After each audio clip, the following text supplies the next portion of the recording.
I'm Bobby Wrinkle. I want to welcome you to the library's noon event, a discussion of current Middle Eastern affairs and historical content. Our speaker is Professor Emeritus with History from the UK college system, retiring in 2015. He was concurrently assigned to the U.S. Army Center of Military History and the Joint Chief of Staffs at the Pentagon, carrying out 13 overseas assignments, including 3 combat tours in the Middle East. Acting as both historian and experienced field soldier gave him a unique perspective of current issues in the Middle East and their relations to the rest of the world. Writing on military and diplomatic topics, he is published in the United States and 5 other countries, and is the author and co-author of 3 books and numerous professional articles. Let's welcome our guest today, Dr. Scott Garrett.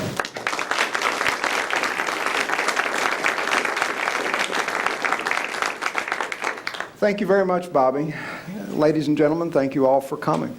This is certainly a timely topic, and my style is, I know what in general I'm going to talk about. I have absolutely no idea at this point what I'm going to say. So it's an evolving process, and while I certainly have some comments to make, I invite your comments, questions as well.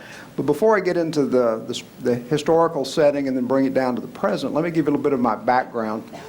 As Bobby mentioned very briefly, I wound up in a position that I never imagined, which was as Command Sergeant Major for Military History, concurrently assigned to the U.S. Army Center of Military History at Fort McNair, which is in D.C., and assigned to the Joint Staff of the Joint Chiefs of Staff. The purpose of the Center of Military History has been redefined since I retired in 2010, but originally it was to obviously record the history of the United States Army. Its additional function was to provide historical insight useful for current and future military operations. In that capacity, the Chief of Military History was also the Commander of Military History. Now, the only person in the United States that can use the title Commander and Chief is the President. So his signature block varied depending on which function he was exercising. Chief of Military History, which was a staff function, or Commander of Military History, which had worldwide operational implications. I would like to tell you it was part of my brilliant long-range planning, or maybe it was just dumb luck. Actually, it was just dumb luck. When I joined the Army Reserve, Paducah, the 3rd Battalion, 398th Armor Regiment, U.S. Army Reserve, it's the Oscar Cross Girls and Boys Center now. In those days, it was our drill hall. I started out in infantry. I later transitioned to armor, spent 20 years in armor, then was a cavalry scout for a while, and along the way I'd earned a PhD in history, and my specialty was 20th century Central and Eastern European particularly, and also with a strong emphasis on the Middle East, modern Middle East, and the interplay between Europe and the Middle East. Well, I found out, or I was approached by the incoming Chief of Military History, General Brown, who wanted to recruit me to be his Command Sergeant Major because he was going to emphasize the operational part of the Center of Military History, which had been lagging. As it turned out, I had a rare skill set.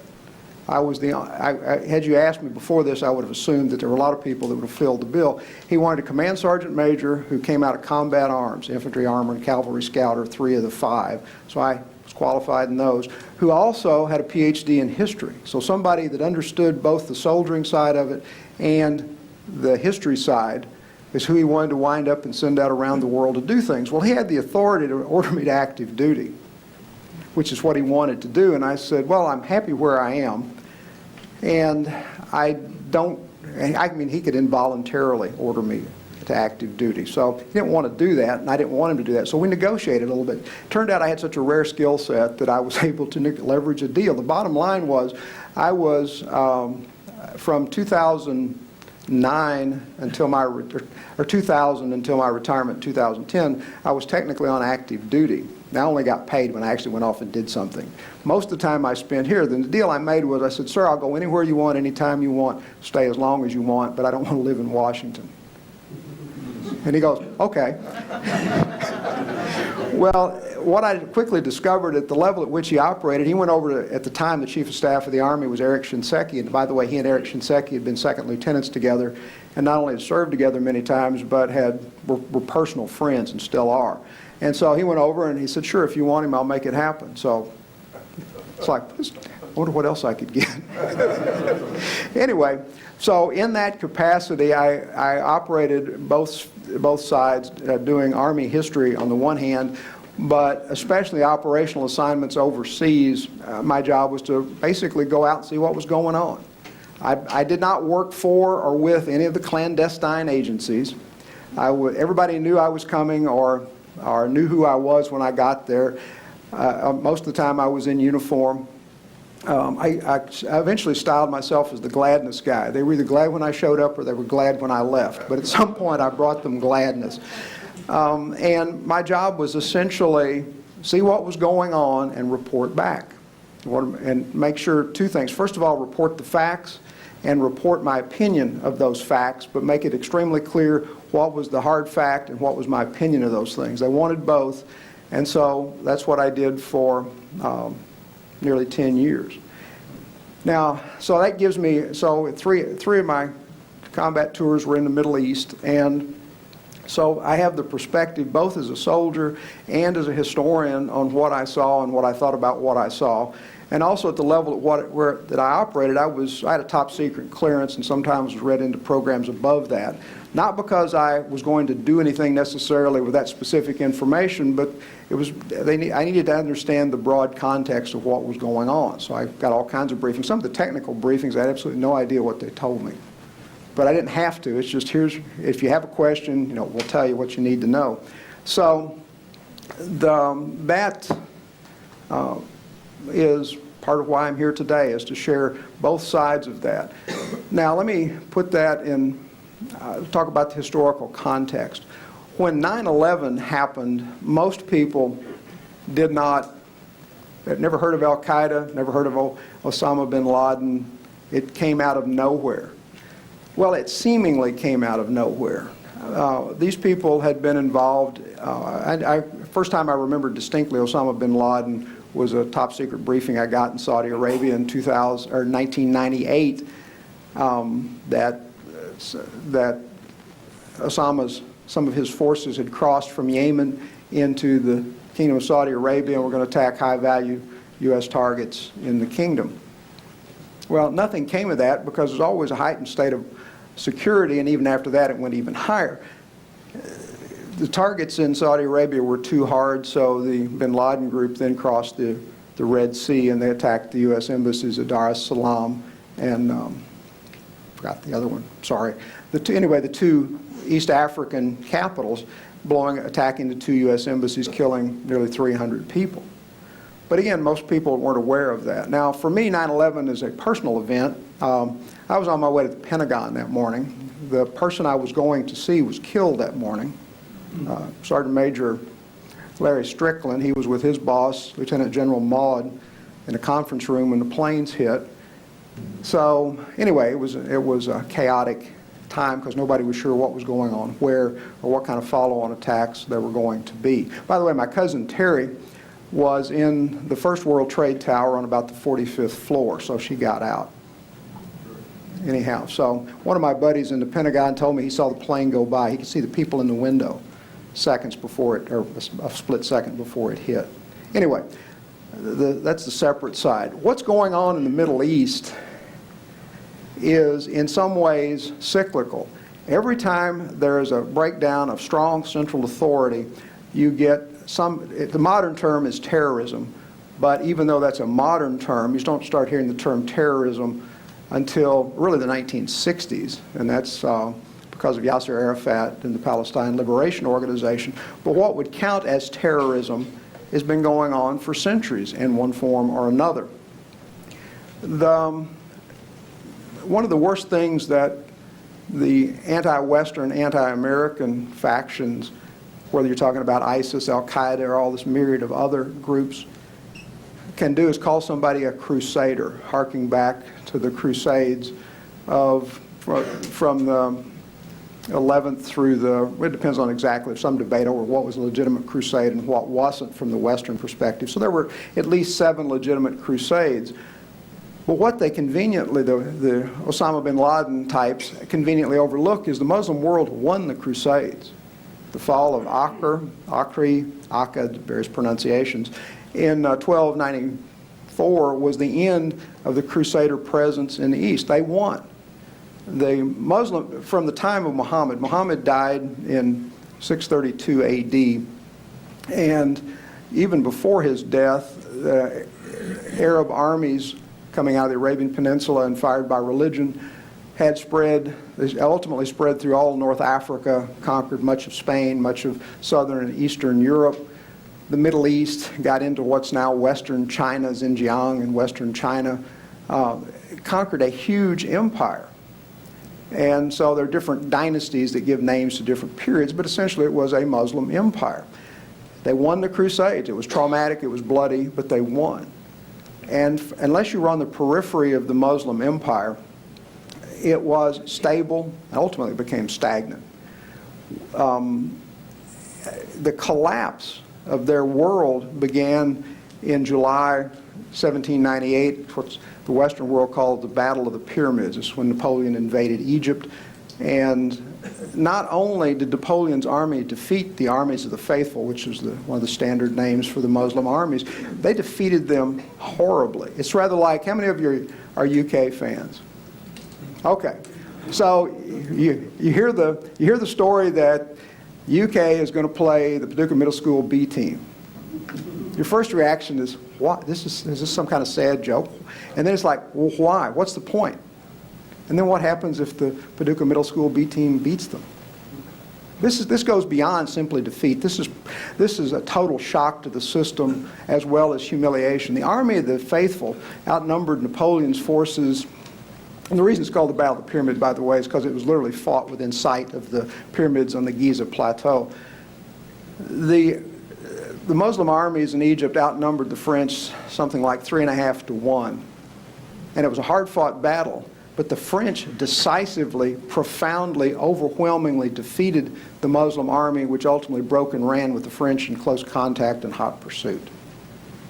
That shocked the Muslim world. Then throughout the 19th century, you have the decline of the Ottoman Empire, which was the last of the ruling dynasties, this Muslim empire. And the Ottoman Empire got to be called the sick man of Europe, because the major European powers assumed it was going to collapse, and who was going to get what in the aftermath of the collapse of the Ottoman Empire. What caused the Ottoman Empire to ultimately collapse and be divided into its numerous parts was World War I. In the aftermath of World War I, the modern countries, some of them had relatively historic boundaries in North Africa and the Middle East. Others, like Iraq, Syria, Jordan, the conquerors, those who were particularly interested in the Middle East, the French and the British, took rulers on the maps and drew lines. Iraq is an ancient part of the world. Tigris-Euphrates River, the oldest known language is Sumerian, which dates back not quite 6,000 years. The region, Mesopotamia, land between the two rivers, the Tigris and Euphrates, ancient land. But there was never a historic Iraq in the modern sense of a nation state. And that's why you have 3 major groups in modern Iraq today. The dominant group are the Shiites, roughly 22% are Sunni, but then you have the Kurds, which are also, broadly speaking, they're Sunnis, but they identify as Kurds more strongly than they do with any of the other groups. By the way, saying Sunni and Shiite is like saying Protestant and Catholic. It gives you some indication of orientation, but only very generally. I've never counted, and probably somebody has, but I'm not aware of it. But I suspect there are probably more different varieties of Muslim than there are different varieties of Christian. It's vastly diverse, and you can see a tremendous number of things. By the way, there are probably, best estimate is there are about 1.3 billion Muslims in the world.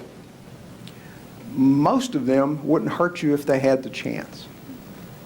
There's nothing in Islam that motivates Muslims in general to go out and kill everybody who's not exactly like them any more than there's anything in the Bible, the Christian Bible, to say go out and kill everybody because. We don't apply both the Judeo-Christian aspect does not apply the book of Joshua as a handbook on how to get along with other people.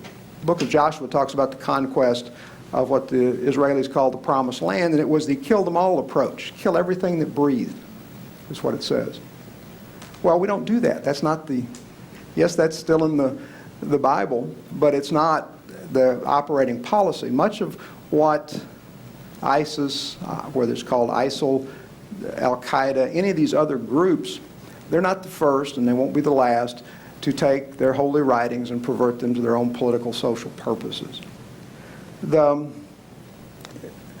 In the aftermath of the collapse of the Ottoman Empire in World War I, a lot of things happened. Among other things, modern Turkey comes out of there. Kemal Ataturk means Father Turk. He's kind of a cross between Abraham Lincoln and George Washington for the Turks. He decided that the Turkic peoples, which is essentially Anatolian Plateau, modern-day Turkey, should be the core of a nation state.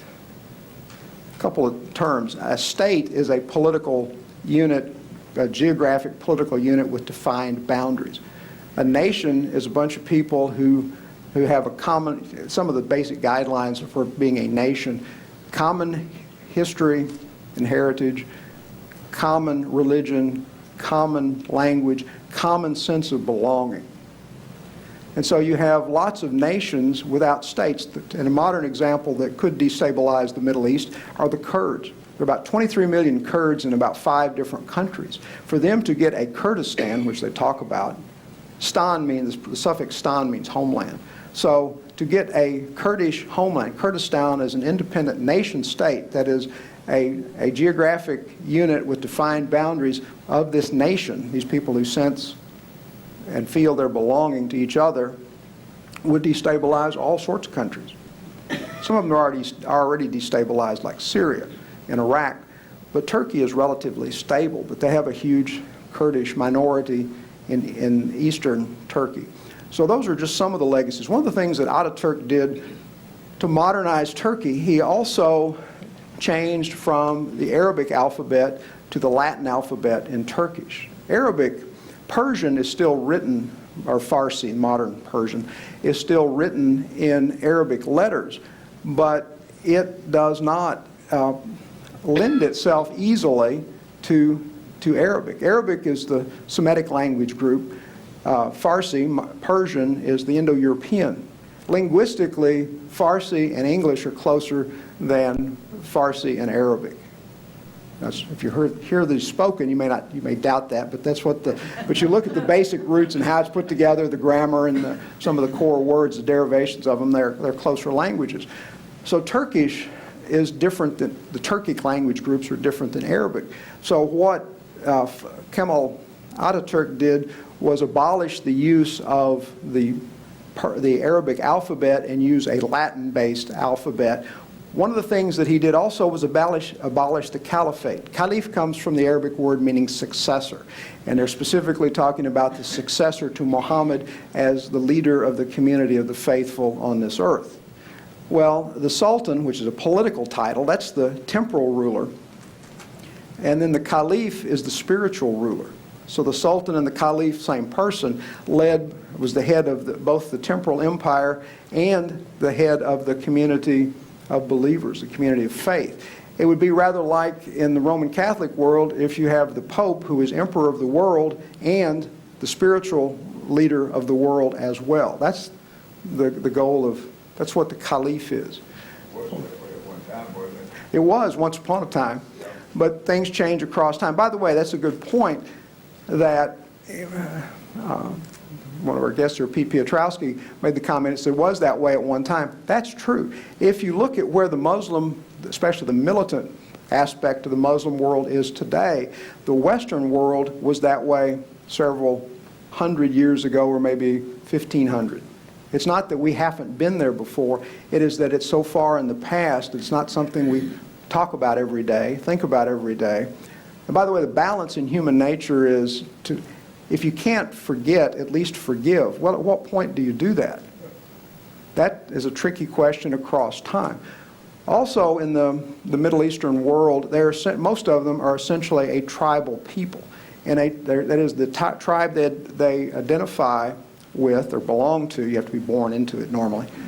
Saudi Arabia, for example, most of these countries have no mechanism for becoming naturalized citizens. If you're not born in one of the accepted tribes, it doesn't matter if you've been there 7 generations, it doesn't count. In Saudi Arabia, I was with the U.S. military training mission in the Kingdom of Saudi Arabia for a while, and many of our interpreters were Jordanian. Well, the Hashemite Kingdom of Jordan is related to the royal family of Saudi Arabia, so they have a family tie as well as a lot of other ties, including military. So a lot of our interpreters were Jordanian. I talked to one young woman who was 4th generation Jordanian, born in the Kingdom of Saudi Arabia. She was not a Saudi citizen and never could be.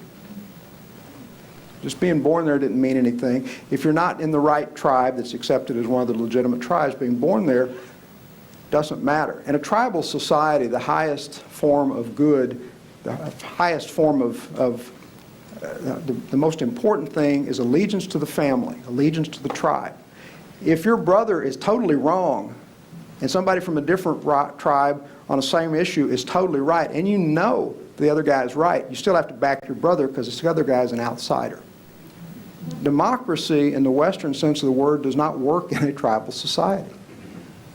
By the way, just as an aside, one of the things that sets us apart from much of the rest of the world, and particularly part of the world we're talking about right now, is what monumental moral evil are we all engaged in this moment, that some folks in this world would come in and kill us all without compunction, feeling like they had done God's work.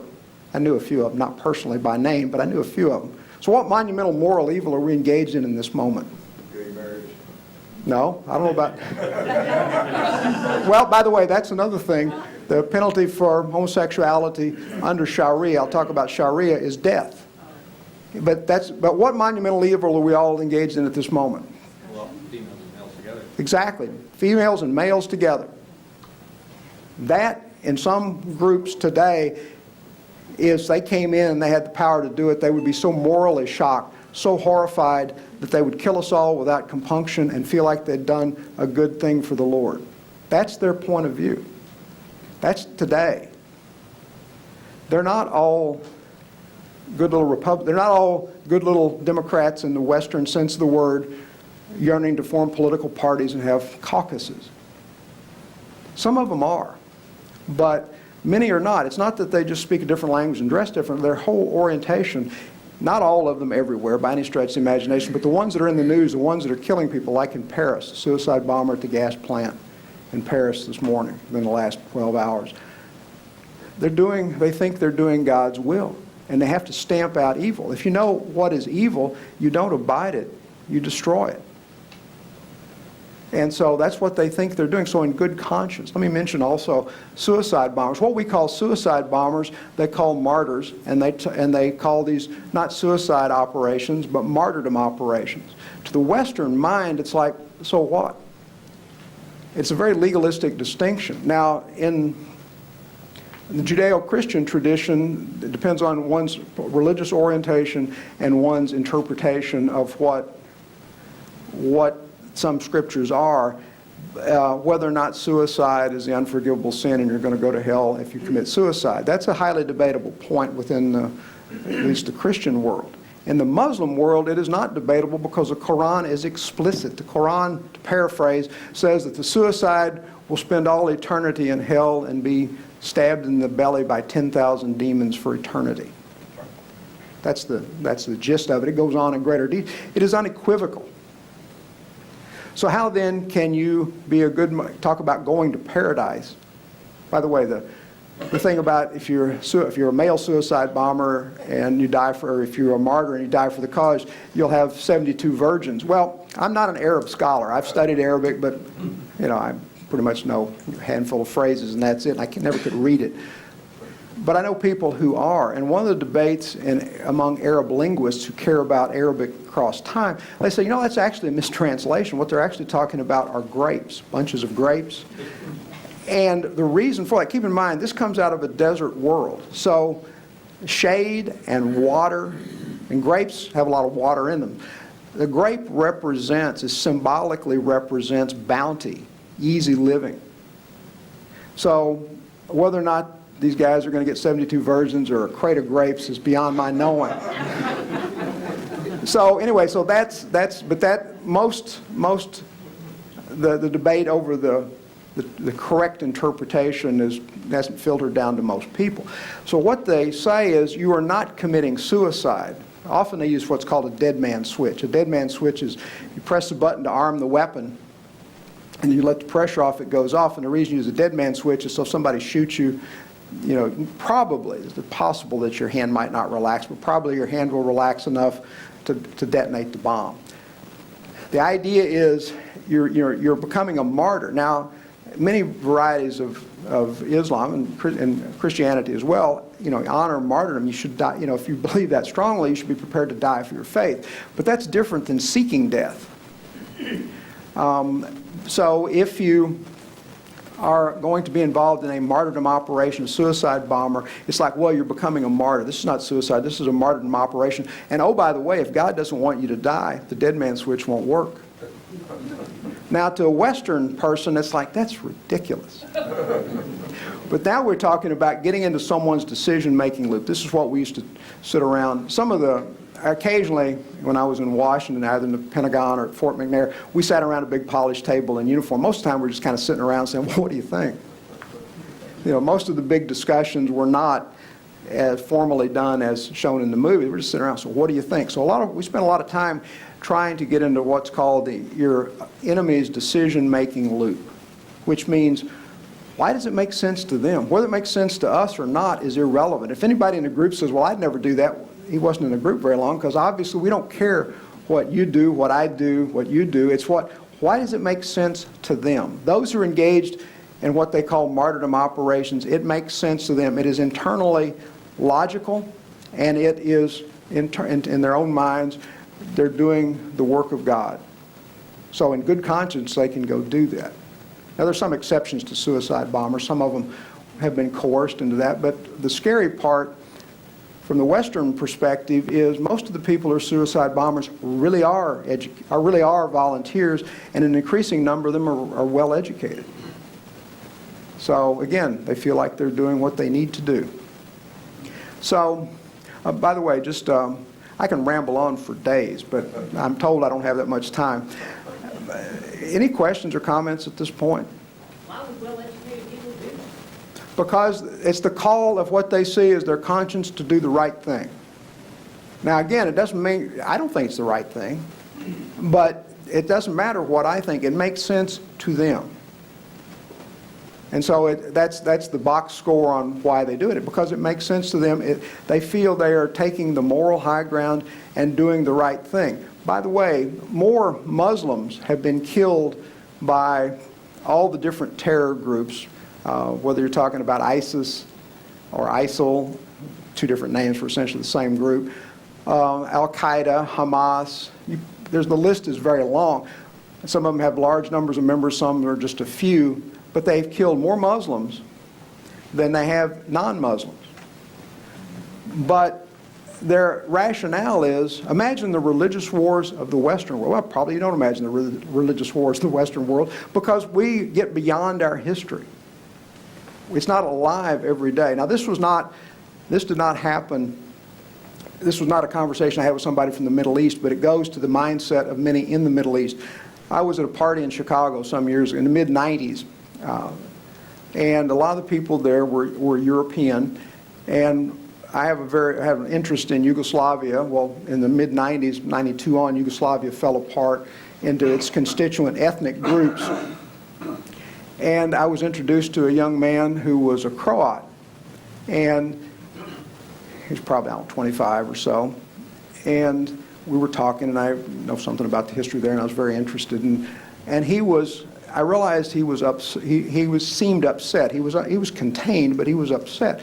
in the course of talking to him, discovered that his grandmother had been raped and her throat cut by some Serbs. It's like, this is horrible. And in talking to him, it's like, well, he didn't get the news just before the party, but maybe, a few weeks ago, he'd had time to adjust some, but he was still grief-stricken. Later in the conversation, I found out that this poor woman had been raped and murdered nearly 400 years before. Well, that's still horrible.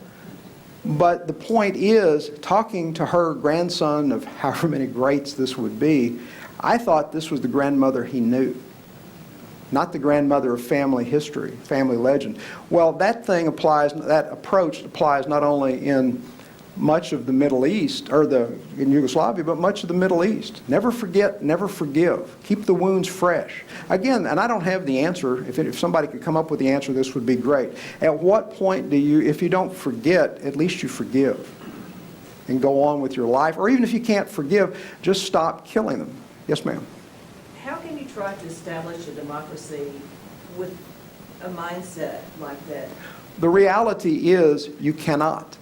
You can try, but we did, and we failed miserably because, we here in the United States didn't suddenly wake up someday and say, let's have some political parties and we'll vote and everything will be good.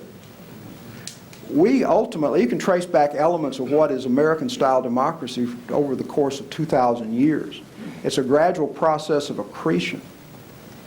By the way, the fact that the 13 American colonies were able to be as free as they were is the British Empire was as free and tolerant, was the most free and most tolerant empire in the world at the time.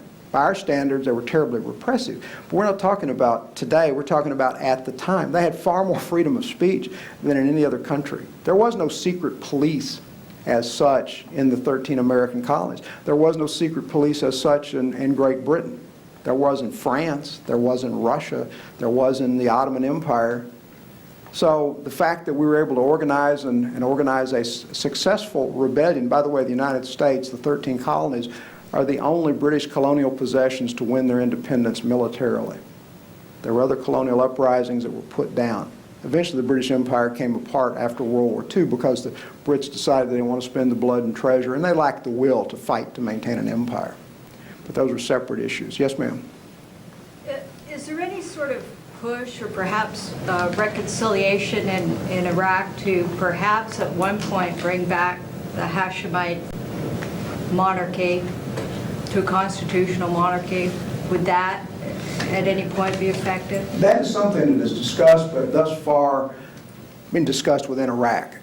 But that is, and especially among Iraqi immigrants. But my sense so far is there's not enough interest in that for it to be likely, which is not to say that it might not be the next phase eventually.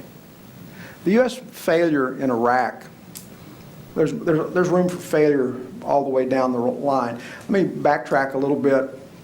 We really did think they had weapons of mass destruction. And I know that because I got the intelligence briefings. Again, I had a clearance. Colonel Warner and I used to roam the world doing stuff.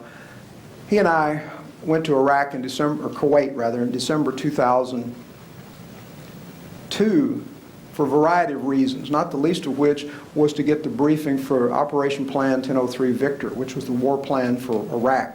The U.S. diplomatic effort was sincere, that is, try to resolve this diplomatically. But you don't go to war, say, okay, everybody's going to go to war tomorrow, be ready. It doesn't happen that easily. So you had the preparations in place in case the diplomatic solution was not obtainable. In Operation 1003 Victor, this was a day-and-a-half series of briefings. And the intelligence part was done by Major General Marks, Chief of Intelligence for the Theater of Operations. The Theater of Operations in those days was Kuwait, Iraq, and Afghanistan. Well, his friends called him Spider. I called him Sir. But anyway, never found out how he got the nickname Spider. But anyways, General Marks did the briefing on the weapons of mass destruction. Now keep in mind, this is a top secret briefing.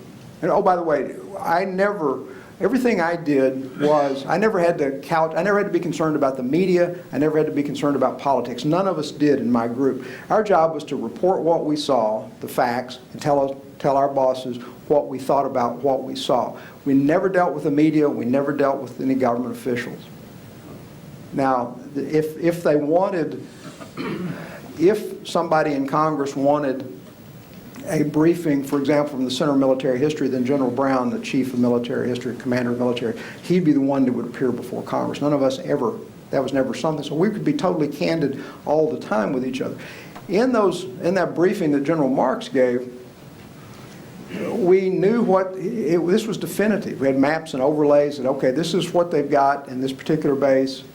And then it went down to level of probability from we're not sure about this base, but we think they got some stuff. And in other places, it's like, we don't think they've got anything. And by the way, in the public documents, the UN Armistice Commission report, keep in mind the first Gulf War, there was no peace treaty. It was simply a ceasefire, an armistice. And under that, Saddam agreed to periodic weapons inspections by UN inspectors. The next, one of the earlier UN weapons inspection reports in Iraq said that the Iraqis themselves said we have 700 tons of VX. VX is a nerve agent. Messes up your synaptic junctions and you die a horrible death. There were 700 tons of it. A droplet the size of a pinhead is sufficient to kill an adult. And I don't know how many droplets there are in 700 tons, but probably enough to kill everybody in the world several times over. And that's one report that the Iraqis submitted. The last UN weapons inspection in Iraq, the Iraqi says, no, we do not have VX. We've never had VX. Was that a Commercia where they had that? That was one of them, but that was only one of several. Let me wrap this up. Anyway, so the point is, at some point they're lying. Either they never had it or they had it. They had a very sophisticated weapons program, chemical weapons program. And the thing you always got to ask yourself is, what if you get it wrong? What if you get it wrong? You know, you hear this saying, well, where's the smoking gun? It's not loaded. But if it were, when do you see the smoking gun? If I pull the trigger, that doesn't do you any good. The other's going, you know, he was serious. So what if you get it wrong? That's the other thing. Yes, sir, you had a question? This ties right into what you're saying. What's the possibility that they were slipped across the border into Syria? We know. Here's what I think happened. This is Garrett's view of what happened. I know some facts. Here are the facts, and I'll tell you my interpretation. In the run-up before the U.S. coalition invasion of Iraq in March 2003, there were several huge Soviet or Russian transport aircraft flying out of not only Baghdad International Airport, called Saddam International in those days, into Syria. There were huge cargo planes. I don't know what they were carrying, but they were making regular flights. We also had special operations people in Anbar province. Anbar is the huge, mostly desert, mostly uninhabited province of western Iraq, runs up to the Syrian Jordanian border. We had special operations people on the ground in Anbar, among other places, and I was seeing their reports. I mean, I had access to it. It's not like I got briefed every day, but I saw their reports. And they were counting the number of 18-wheelers, I mean, thousands, ultimately, of trips into Syria. Well, these are closed. Well, the technology doesn't exist that you can look inside a closed vehicle and tell you what you've got. But one has to ask, where is that? And oh, by the way, they did find some weapons of mass destruction, but not the vast quantities that we thought. So my opinion is that in those convoys and in those Russian cargo aircraft flying into Syria was a lot of the weapons of mass destruction. Along the same line, the behavior of the Iraqi army, their protective equipment, everything they're doing suggests they believe they had it. Well, here's another little tidbit that I didn't realize till I was on the ground in Iraq. I got this from prisoner of war interrogation reports.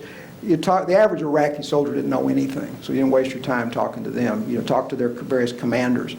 And so what we've quickly found out is the commander, we were pleasantly surprised, but we were totally surprised that the Iraqis never used chemical weapons in Operation Iraqi Freedom. We expected it.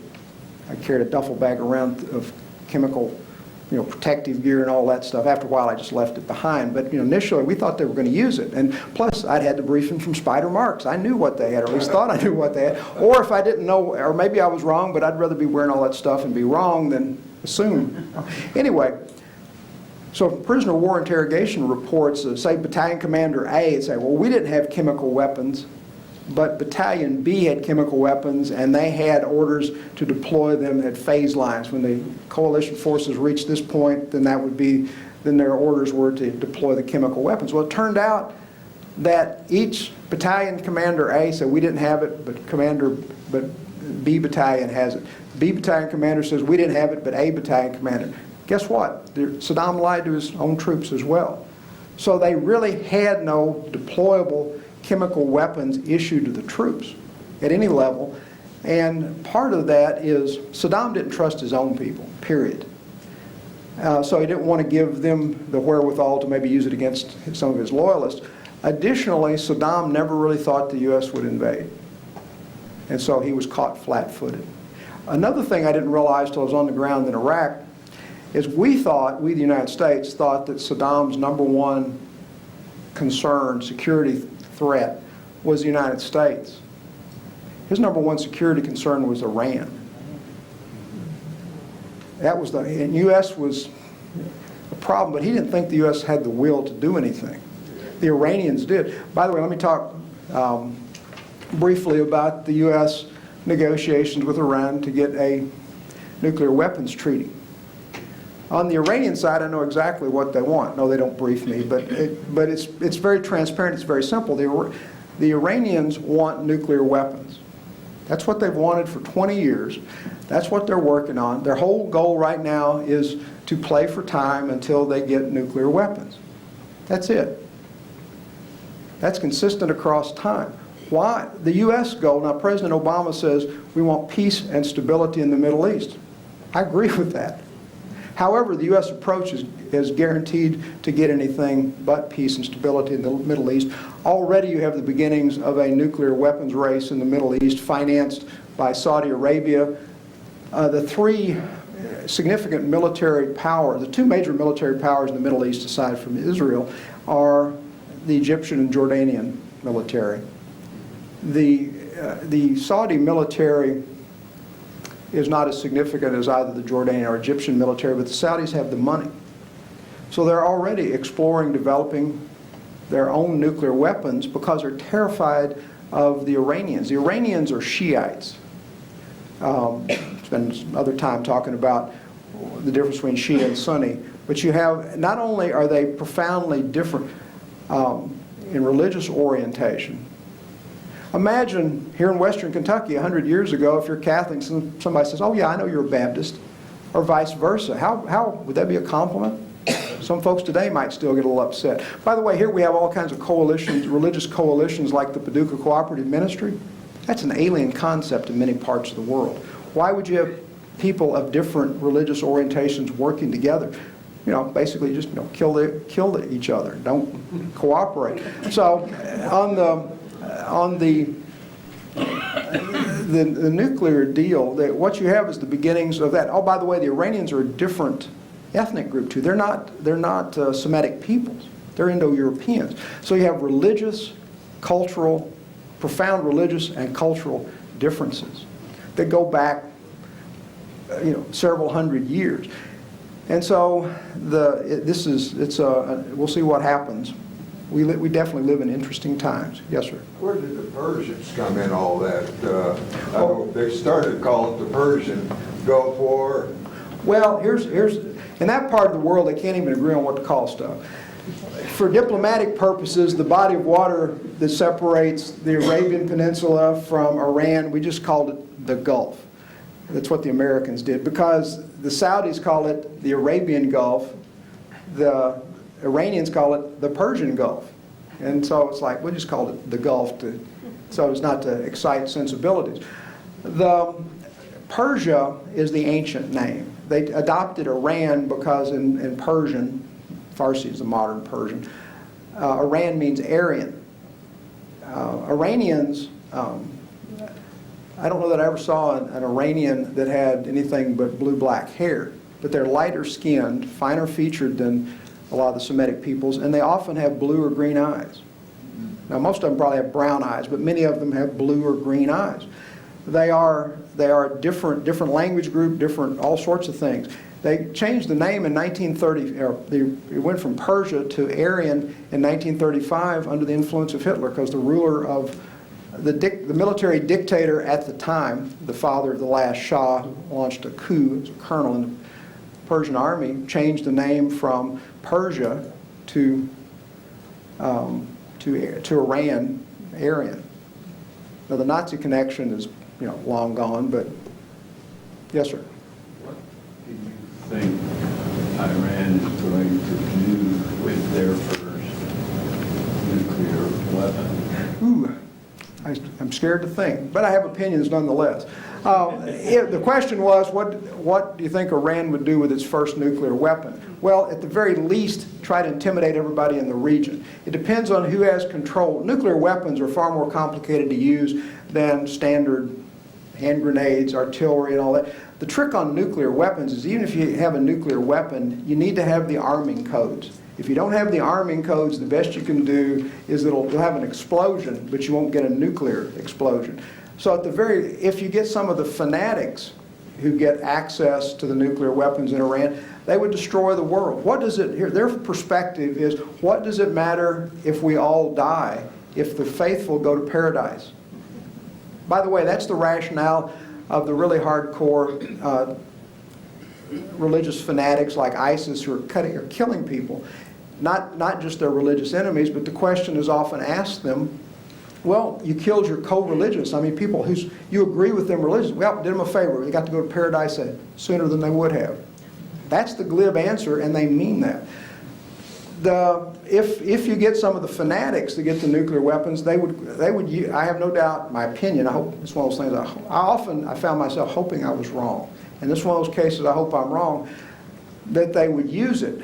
Now, in the media, among other things, the issue is, well, you had this nuclear standoff between the United States and the Western world and the Soviet Union and the Soviet bloc that lasted 50 years approximately, and we never used nuclear weapons. Well, we had what came to be called a policy of MAD, mutually assured destruction. Well, to be a communist, you have to be an atheist. One cannot be a communist and believe in God in any form or have any spiritual belief. That's simply one of the tenets of communism. So when your view is there is nothing before you're born and there's nothing after you die, all we have is the material world, life is more precious than if you anticipate inheriting paradise. This is the crucial difference between the Cold War and the threat of nuclear war with the Soviet Union, the atheist Soviet Union, and if some of the fanatics in the Middle East get nuclear weapons, because the chosen get to go to paradise sooner. So destroying the world is not an unthinkable thing. In fact, for some of them it's like, yeah, let's go now. So that's what makes it scarier. Yes, sir. Why do you think the Israelis have set back at, in 1980, they flew into Iraq, they didn't ask anybody's permission, they took out what was going to be Maine. So what about Israel? So why have they just not done anything? Okay, excellent, complex question. The Osirik was this huge reactor that the French were building for Saddam Hussein, and it was a few weeks from coming online. It was a breeder reactor. That is, it produced more nuclear material than it consumed. And that's beginning the basis for getting the nuclear material to develop nuclear weapons. Well, Osirik was a huge above-ground complex. The Israeli military is extremely good. By the way, the Israeli military is based on a Swiss military model. Switzerland is the most militarized country in the world, based on population and capability. And so the Israelis have patterned, the Israeli Defense Forces patterned obviously with modifications suited to their particular situation, but patterned on the Swiss military. They flew in, and by the way, the Saudis gave them a corridor, possibly the Jordanians too, gave them an air corridor, said, well, we're going to turn, all the radar sites are going to be down for maintenance in this area. And so they flew in, blew the place up, flew back. The Iranians learned from that. So what they have, at best guess, there are at least 18 nuclear weapons production sites, or not weapons, but enrichment sites and all the things that you need to ultimately develop nuclear weapons capability. There are at least 18 sites, and probably twice that many. Many of them, they're not only dispersed, they're underground, they're built into mountains, like Cheyenne Mountain, the old U.S. place out west. And so they're extremely hard targets. Some of these are such hard targets that even if the Israelis were willing to use nuclear weapons, they probably couldn't destroy them. So the Israelis hesitated, hoping for diplomatic pressure and other circumstances. But what you may, I said this in a briefing, that I thought that the Israelis were, I think I said there was a high probability that the Israelis would strike the Iranian nuclear weapons development targets in the interim between the 2008 presidential election and when President Obama took the oath of office. Because you got the lame duck president and the new president isn't in, so it's a great transition. Well, nothing happened. Whether that would have been a good thing or a bad thing, I have no idea, but we're talking probabilities. And so the Israelis, there's a lot more military cooperation, security, not just military, but security in the broad sense, the word cooperation between the Israelis and the Egyptians and the Jordanians, and even to some extent, very unofficially, very behind closed doors with the Saudi Arabians. Because the Israeli military is one of the best in the world, partly because it has to be. They've got no place to go. Yes, sir.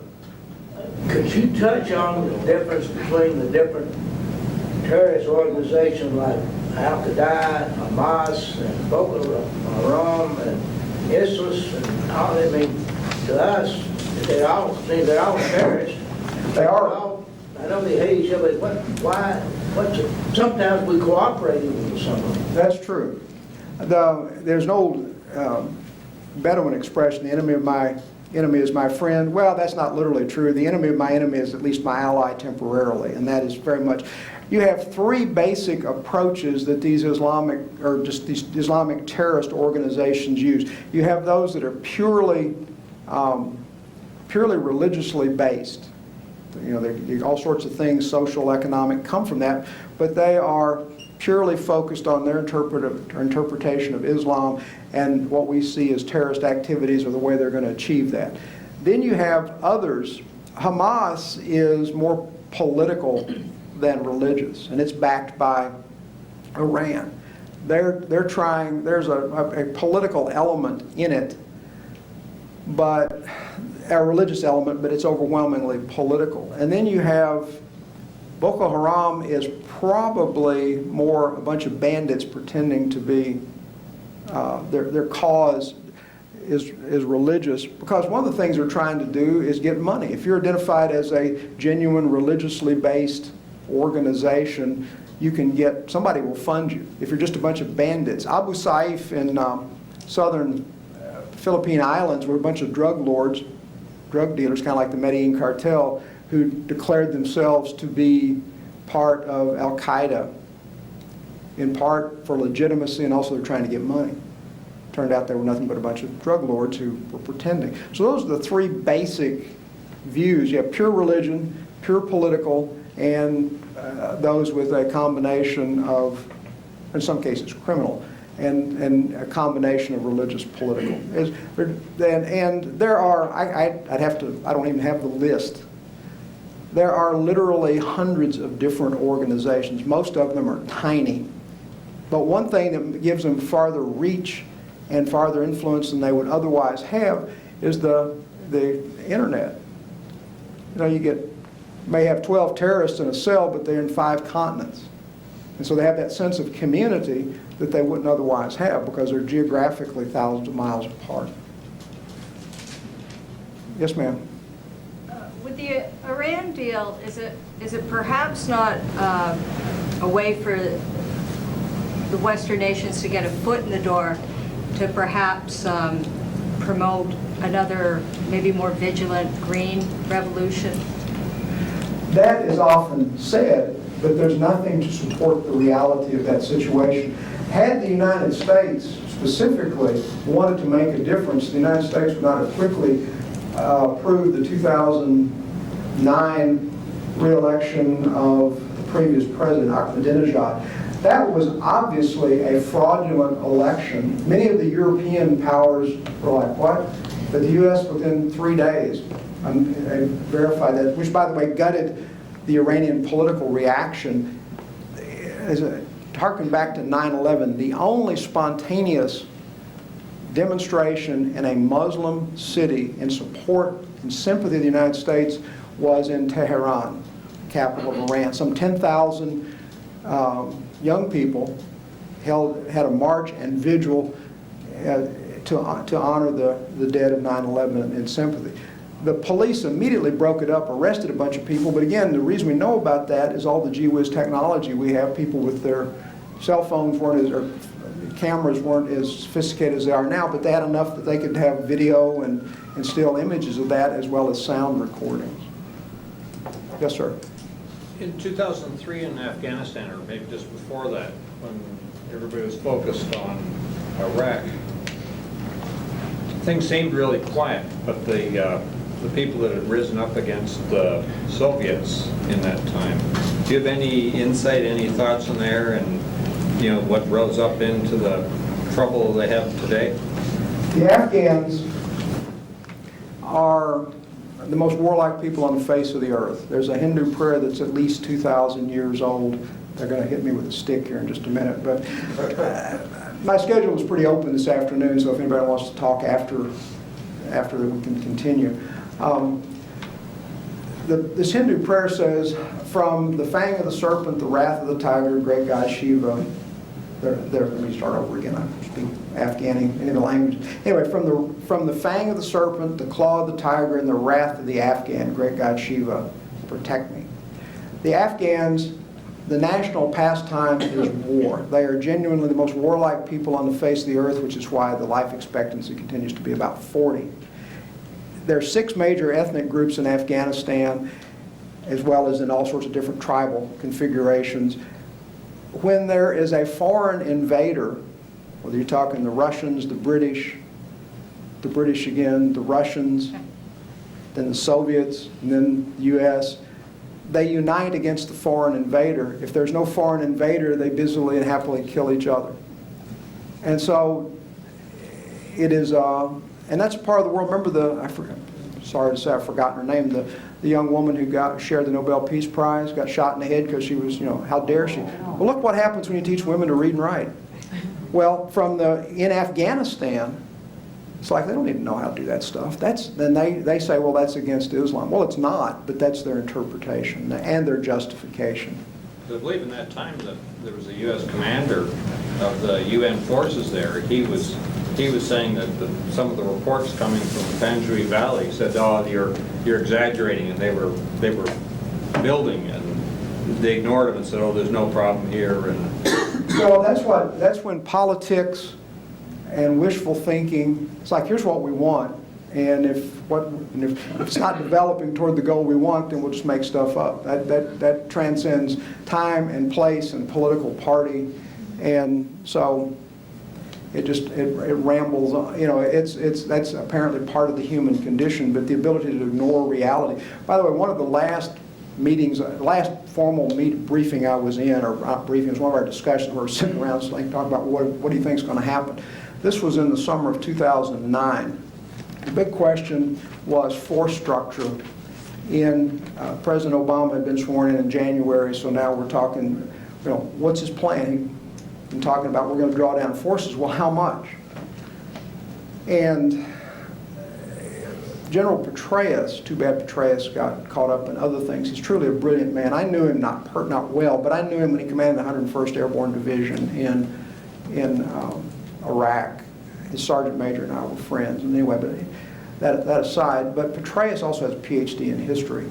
but he's not only extremely intelligent, his troops loved him. I mean, he was a commander who was out there, and if things weren't going well for them, they weren't going well for anybody. He was a soldier, and he was out there taking care of his troops and doing all he could to make it better. So anyway, Petraeus was told, well, what's the smallest number you can maintain with all the stuff's going on in 2009? He came back with 60,000. Okay, make sure I understand the rules. You're finished recording now, is that correct? Okay, but I can keep talking? Okay, if you feel like you need to jump up and run out screaming, that's okay. I'll just think you're some of my students. Anyway, former students. Anyway, Petraeus said, okay, we can't adequately meet all our commitments with 60,000, but we have a reasonable chance, a fighting chance. And so this languishes and languishes and languishes, and then President Obama comes back and he says, okay, the force structure is going to be 35,000. Okay, so here's what I said in the little close. It was just about half of us sitting around drinking coffee and talking about stuff. And I said, well, it's rather like you've got your new car and it's sitting on 4 concrete blocks. And you go to the tire guy and say, I want 5 new tires. Why 5? Well, I want 4 on the ground and 1 spare. And it's like, nah, I'll give you 3 new tires. Cutting the force structure to 35,000 is equivalent. So you got your nice new car, 3 tires, and a concrete block. So how far are you going to get? And it's not just numbers. It's called a force package. It's how many people, how many trigger pullers do you have, infantry, how many communication specialists, intelligence, medical, all the different things that a modern military force needs. It's not just raw numbers. It's how many do you need in these different areas. And if they'd made them all infantry, the mission would have failed, because you need all these other things too. So, and also I said at this, probably the last thing I said in the official meeting, I said, we're going to pay for this in blood. And it's not because I'm so smart. It's just I know this stuff. I have a grasp of history. And oh, by the way, I have neither political nor media concerns. I don't care how it's played. I wasn't talking to these people anyway.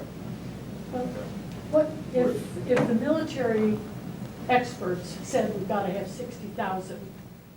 In your opinion, what made President Obama say, I'll go with 35? In my opinion, is he said on the campaign trail in 2008 that he was going to get out of Iraq and Afghanistan as quickly as possible. You can see a shift on the battlefield on the ground. It's like, oh, all we got to do is hang tough until the U.S. goes. It's not like, and so then when he said 35,000, I don't know of any rational reason why he came up with 35,000. I have no idea, because the force package, I mean, I saw what the military scrambled around and came up with, but it's like, it's like, okay, you still only got 3 tires, but we'll move the concrete block from the right rear to the left front.